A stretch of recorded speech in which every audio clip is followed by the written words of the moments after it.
respected Mahasangha. Today is not my day. It wasn't my day. So usually we will have a Dhamma talk every day from different country, different seniors, monk. But today, since the program running late, and so all the venerable monks are already rested and go back to the temple. Therefore, and a lot of the devotees and the people here also busy over there at the shrine hall for the relics exhibition. And for that reason, the team asked me to share something. And in front of me, I have a special Paul Bukero, the president of the Lao Sangha in the United States. As you can see, last year, he's the one of the most venerable monk that I respect so much, that every day, he would wake up early in the morning, he would do the chanting, he would join all the program. And then in the evening, in the talk, regardless of who giving the talk, is a junior, a baby monk, or whoever that coming up here to give a talk, he would come out on time and sit right there to listen to the talk. That is very hard to do. It's not easy, and with that, I respect him so much. The whole event last year, and today is the first day, and he's the most senior monk coming out here to listen as well. And on this side, behind him is his assistant, Kapia, and then on this side we have two seniors Vietnamese monks as well. Do you want me to talk in English or Vietnamese? Well, what do you want to hear? The truth. What is the truth? The truth is that I am exhausted. Since I came back from Sri Lanka. Since I came back from Sri Lanka, I haven't rested yet. Because we have so much to do here. And I also have to do the work. And today, last night, I finished the MC script at 3-something a.m. and then sent it over to the MC. And then today, the whole day, I haven't rested yet, haven't eaten yet. Okay. But because of you all, I will try to say something.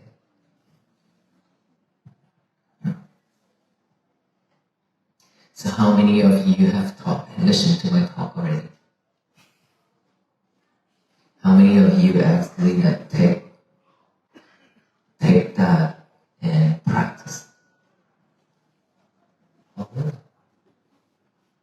How was it?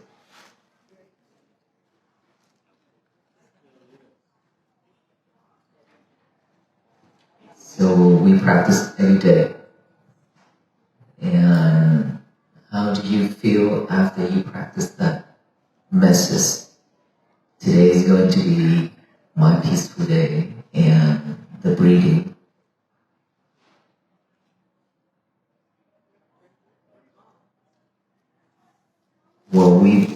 Will you be able to focus? Focus, yes?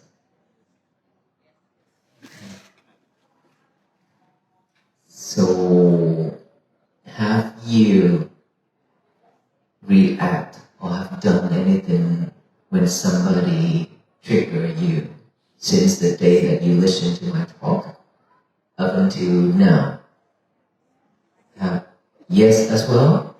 Wow. So when somebody triggers us, we still react, right? But is it better than before? Or is it the same or worse? Better? And the time after you got triggered, after that you react. And then how long it takes for you to let it go? Faster? It shortens the time, right? You don't have to waste days and months anymore to hold on into that anger and hatred and things like that, right? That is the power of mindfulness. When you practice, you keep on practicing it every day, and then when things happen to our life, you'll be able to let it go very easily. It's because it's been so long that we just hold on into so many things. And everything when people do, we always thought that, oh, because they hurt me, they're trying to hurt me, and so on, because it's always me, always I, that's why you suffer. And so now when you practice mindfulness, you'll be able to manage your emotion better. When you be able to manage all those emotions, then you will not react like before anymore. That is the result of practicing. But for most of the people, when they practice, they don't see that way. They expect the result when they practice, which is, I have to see my breath clearly, I have to see some light, I have to see something. When I close my eye, when I breathe, that is the result that they expect to see. But that is not what we want. That is not what the Buddha taught. The result is, when things come to you, you be able to manage it. You be able to let it go easily and quickly. And then you live happily and peacefully. That is the result. Right? So let's say before, when people trigger, when people say something or do something to you, your face will be so mad, so upset. And now the same people or different people, they do the same thing, they say the same thing, but now you look at them a different way, not with the bullet eyes anymore. Instead, you give them a very kind look. A kind look. Your face expression is also different. Maybe when somebody tried to hurt us, maybe we curse inside. But now we are not. We also wish them, may you be well, be happy, and be peaceful. That change, that the changes that we have, we got after we practice, that's the big change.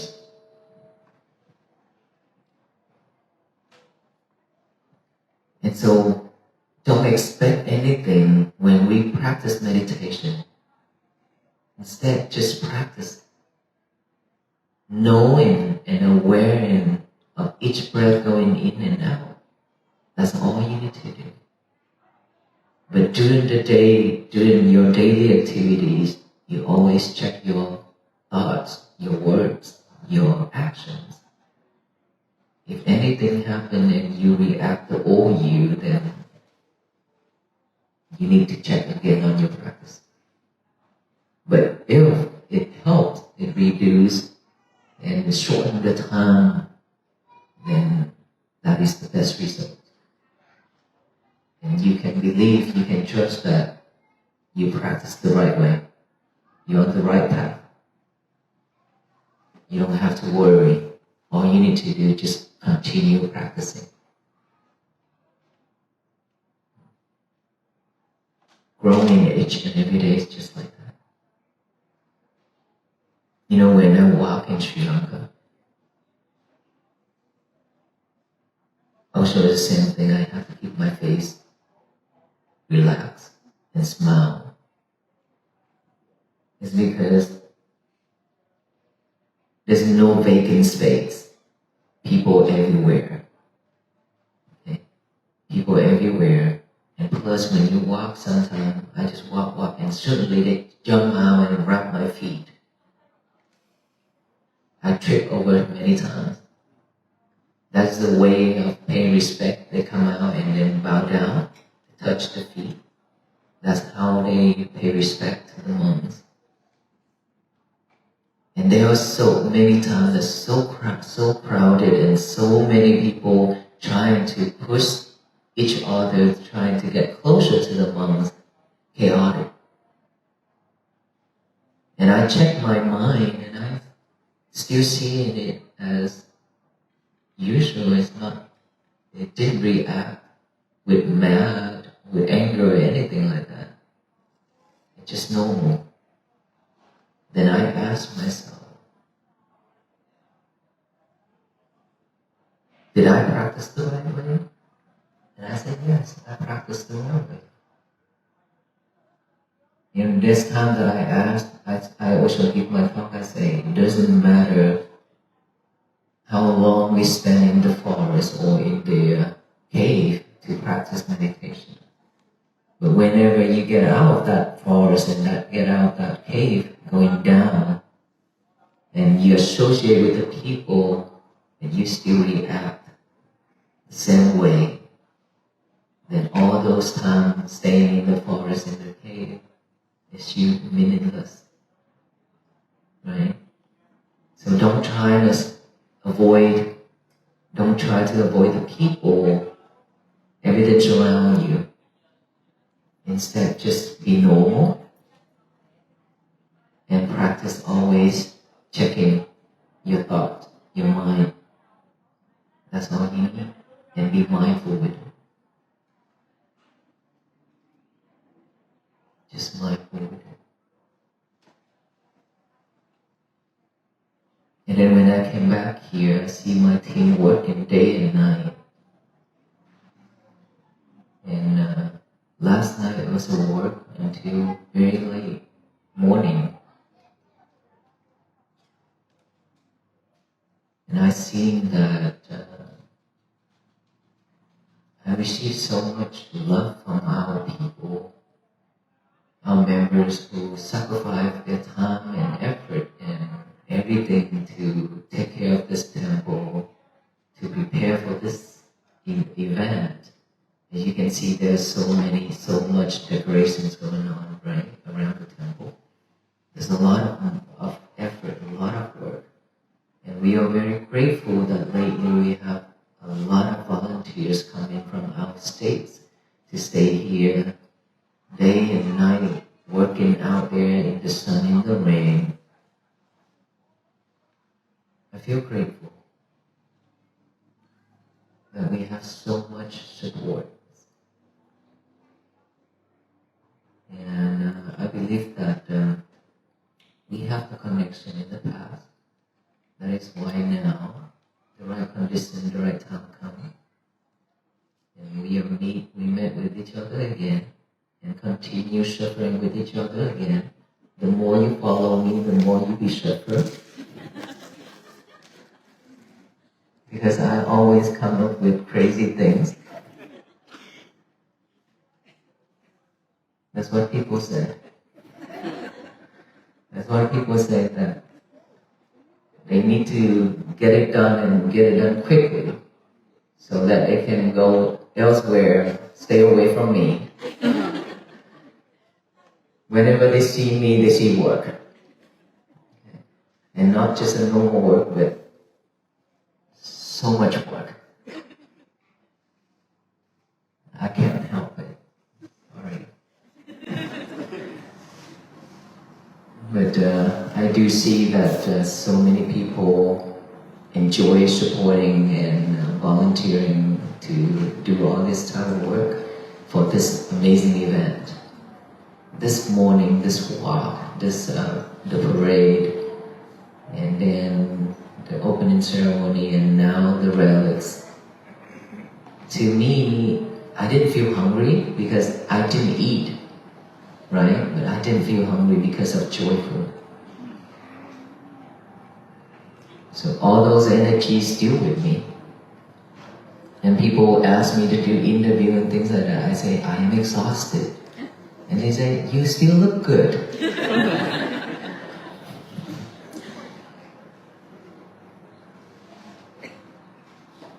And so we just have to try, continue practice. The more you practice, you don't need to eat that much, you don't need to sleep that much. Since the day that I came back, I slept for 1 hour. And then last night, about 30 minutes something. But I'm still okay. I think it's because of the energy. Because of the energy here and the energy of all the people together. So I don't feel tired. And of course I am tired, but I don't feel like, okay, I need to rest, I need to sleep, I need to eat, I need to do this, I don't want to do anything else. I don't feel that way. I'm okay to walk back and forth. I'm okay to sit here and share with you all these. And of course, if someone else sharing is better than me, but unfortunately, not today. I was going to share on the night of the 24,000 candles. That is my night. And so I try to preserve it. And I'll share with you one story in Sri Lanka. You have seen video that when I walk on my two sides, it's always bodyguard, right? So the first day when I walk, I talk to the military, the police, and those bodyguards. I said, hey, if you want to walk with me to protect us, you have to be on my right side. Let me walk on the left side to talk, to associate with the people. This is what I need. And then they say, Venerable Sir, please give us some kindness. I'm like, what are you talking about? They say that this is the order from the president. So we cannot do it differently. We cannot change because this is how they treat the person who like high-ranking people. And I say, but I'm not. I'm a monk. I'm a monk. But they say that but it's the order from the president of Sri Lanka, so they cannot do it differently. So please be kind, give us some kindness. And then continue walking every day. I still remember when people try to rush jump into me. And these bodyguards, I'm telling you, the first time in my life seeing them react, they just take the people and throw them out. I say, no, don't do that. Let them. And they go, okay, let them. And then now so many people are trying to grab me, and they look at me and smile. The bodyguard look at me and smile. I say, okay, now I understand why. Because there's so much love, and I think that people think that this is the only time in their lifetime that they can see the Waffle Peace monk and they can offer something. That is why they are so gorgeous. They just want to be with the monk. That's why. And after walking on the third day, I realized that they have made the right choice by walking on both sides of me. Otherwise, I cannot walk. To be honest with you, two line of police officers and military, but people also crush them. So that much. And look at me, I'm very skinny. Easily be killed.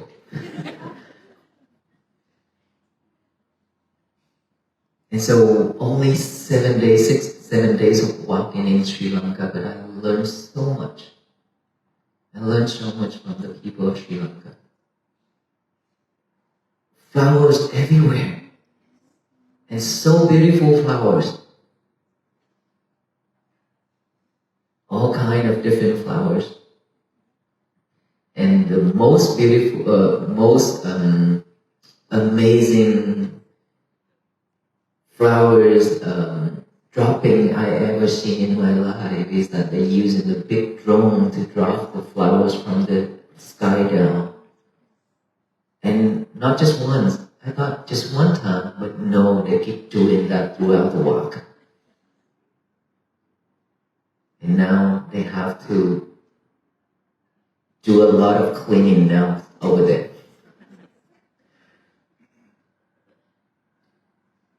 But at the end, when I sat down with the president asked me, how did you feel about Sri Lankan people? And I said, I can't explain it. But I truly hope that not just coming out to offer, to pay respect, but I would love for the people to apply the mindfulness technique into their daily life. And I would love for the school system to have a mindfulness class. And that is what I really want in the United States as well. I have raised my voice several times that I want the school system to have mindfulness meditation class. But so far, nothing going on yet. Only the prison opened the door for me to go inside to teach the prisoners. There's one time when I talked with the prisoner asked me, how can I live a Buddha life without ordaining to become a monk? Because I still love my wife and my kid. But I want to live a Buddha life. And I said, so if when your wife gets mad at you, how would you react? And he said, of course I'll be very mad. I said, then you're not going to be a Buddha. What about when you're trying to eat something and when you're trying to enjoy something and your kid cries and they ask you to this and that? How would you feel? He said, I'm probably going to be really mad too because I need my time as well. I said, then you're not going to be a Buddha because the Buddha won't do that. Whenever you be able to manage your emotion, your reaction on your kids and your wife, you still be able to give them a happy face and peace mind, then you are the Buddha. You are living the Buddha life. Otherwise, you're just going to struggle with that family. So how many of husbands here struggle the same way? Oh, he raised his hand. How about here? Oh, you also raised your hand? Oh, so sad. Oh, but you can't escape. I'm sorry to say that, but continue to suffer. I think that he also suffered for you and you also suffer for him too. Always like this, right? Not just one side. Well, when we married, when we live with each other, of course, all these gonna happen. We cannot escape. But that is when we live and learn, that is when we be able to practice mindfulness.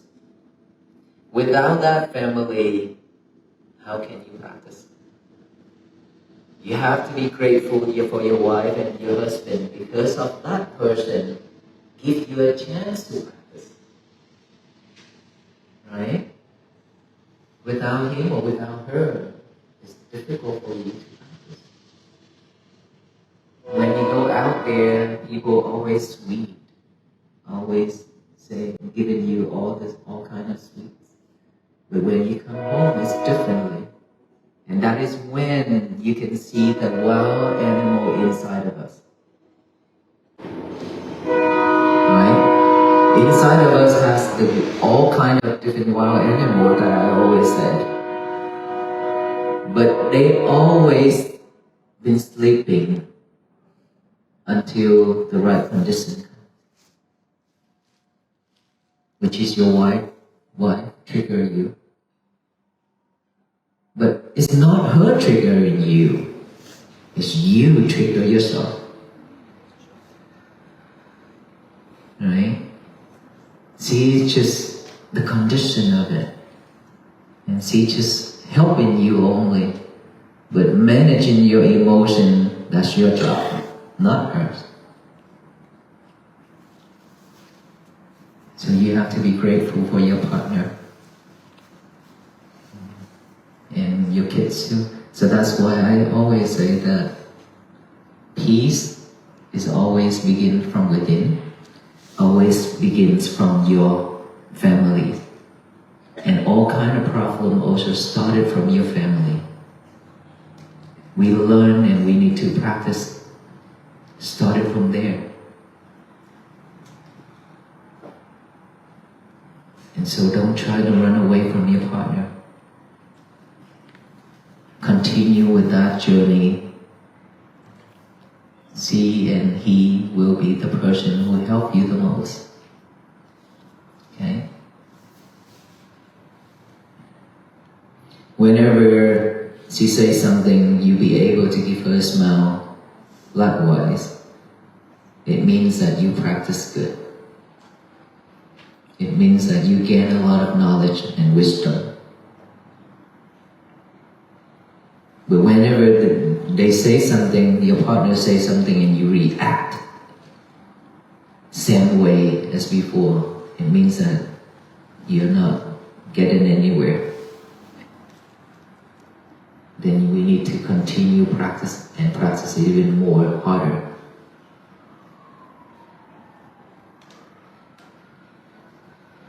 What about me? What about all the monks? When we stay at the temple, what happened? We don't have wife. But who do we have? Other monks. We have a bigger family here. A lot of children, a lot of brothers and sisters, a lot of mothers and fathers. So we do a lot. We deal with a lot of different people. And we do a lot with this. It's not easy. This bigger family is even harder to deal with. But if we be able to manage it, we be able to live peacefully with it, then that is what makes us different. And as the Buddha, the son of the Buddha, the children of the Buddha, we have to practice that way. We cannot escape. And so with all this sharing, for you to reflect yourself and check to see if there's anything else that you need to work on, then continue working on it. But don't give up. Even though it's difficult, even though you will fail one after another, but it's okay. Stand up and walk again. Walk until you can run. Just don't give up. And then if you feel sad when it's overwhelmed, find a temple or anywhere that is peaceful. Just go there and take some deep breath. Walk around. Even if you can just listen to the birds singing. You don't have to talk to the monk. If you can talk to them, you don't have to. Talk to yourself. Listen to your heart. Listen to your inner child. Then you'll be fine. Just like me, I always talk with the wind. So you can talk with the wind. The wind will never betray you. But the people who you know, your friends, will betray you one day in once. Sometime they will. So whatever you tell your friends, you have to be careful. The whole world will know later. That's why I talk with the wind. I choose to talk with the wind. Even though the wind carries it everywhere around the world, but nobody can listen to it. Any question for me? Yes?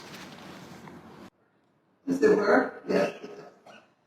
So with all your traveling and all the people that you come up against, and clearly you have a picture of wanting this study of mindfulness to be spread all over. I totally agree with you. But what's your feeling with your presenting this to people all the time? Do you feel like there's a certain number of people is there a critical number of people that like this, or maybe you don't know, but I'm just curious about that, because you've worked so hard. It's such a great idea, but I'm curious whether people have. When I walk on this path, I didn't expect anything. I didn't expect that people would come out and support this walk for peace like that. We just walk and practice on our own.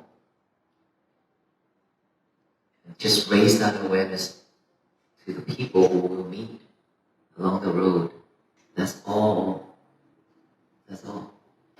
And then we just continue walking and walking and walking, and then reflect on our own. We practice when our mind is rising with unhappiness thing, when we encounter a problem and things like that. That is when we can see our mind. But then somehow it draws a big attention to the communities. And there were so many people came out to support the Walk for Peace and listen to my talk. And then not just once, but they follow to listen it over and over and over. And the crowd is getting larger every day. That tells us what? Tells us that it does make a big impact to so many people. That is why the crowd getting larger and larger. And up until now, there are still so many people who seek for this message, this technique, mindfulness, to practice. And all the followers on social media also continue practicing and ask me to have an online retreat, remember?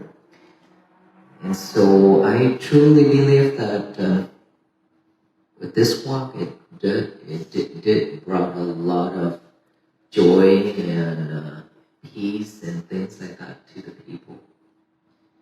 Even though, let's say, if we only make a very small impact to the people, we have still happy with it. We're still happy with it. As long as we be able to share, as long as we be able to do something to the people. Maybe, probably at this time, they don't get it. It's not for them. But what about the future? Maybe one day, they realize something. Right? So, we just planted a seed to all the people. waiting for the time for that seed to germinate and bear fruits and flowers and fruits. Just a matter of time. Right? One time the Buddha, he stood by the door while his students giving a Dhamma talk. And the Buddha stood by the door and listened to the Dhamma talk. And he felt guilty. His student asked, why are you standing there to listen to the Dhamma talk? As a Buddha, he should be inside and then sit on, on the chair and so on. The Buddha said, if you be able to give sermon like this for your whole life, I will stand here and listen for the rest of my life. I tell you that stories to tell you that it means that if I be able to share something that I practice to the people, even though a small amount of people, as long as there's still people wanted to practice and wanted to get out of this suffering and wanted to have peace, I still walk, I still share, I still do it. That is why I made a vow saying that even if I have to sacrifice my life for the projects that I made a vow for, I'm happy to do so. Right? So it doesn't matter how many people, but as long as there's one person who willing to chant, who willing to take that into action and practice, that's enough. But with that one person, it doesn't mean that that one person also gonna make only one the impact into another person. Who knows if that person can even make a greater impact, 10 more people. And then those 10 people, they have their own merits. They will make an even greater and greater impact to 100 people, right? So it's multiplied. It just multiplied up like that. So that is how we share the Dhamma. That is how we share the way of practice, the way of life that the Buddha taught. So let's say I already share my part to all of you. You take that into action and you practice. And after you practice, you found out that, oh, this helped. Now you start to share with your friends and your family members, your co-workers. That is how we spread it out. Right? The more people practice, the broader it can reach. But I truly believe that there are so many people have taken this into action seriously.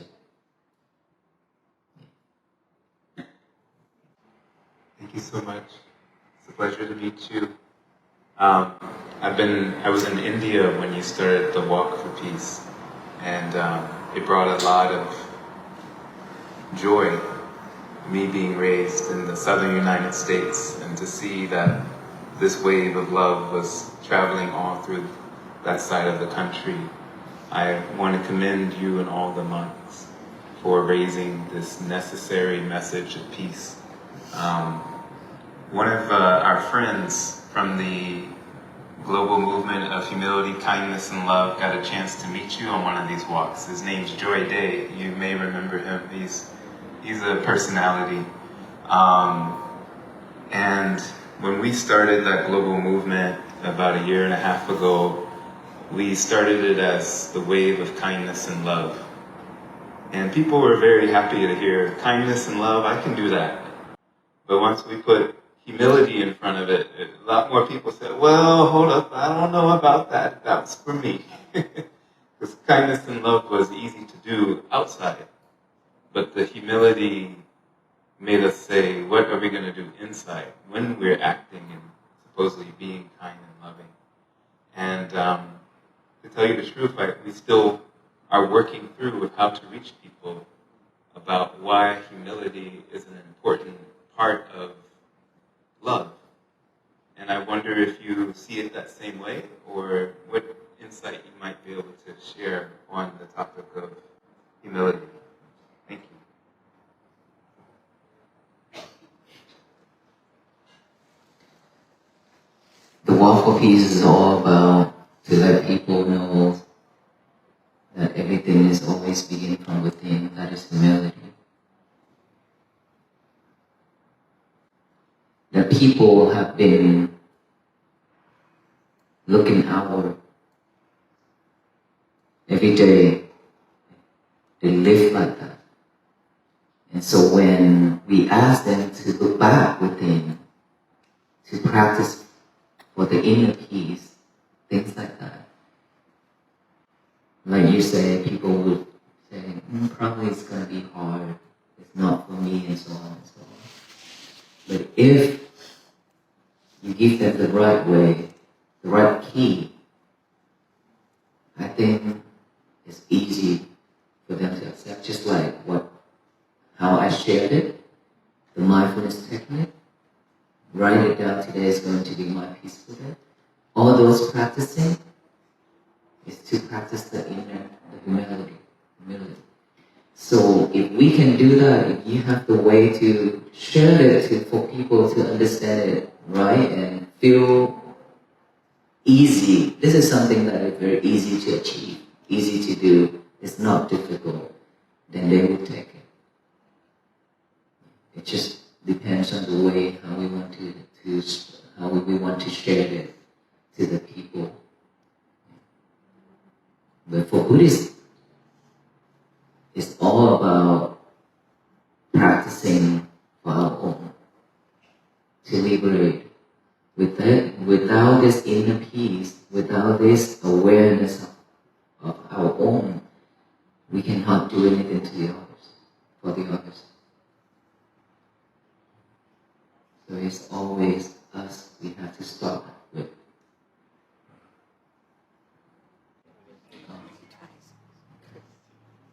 So the schedule every day, you already know the schedule, right? Right in front of this entrance, there are two schedules, Vietnamese and English.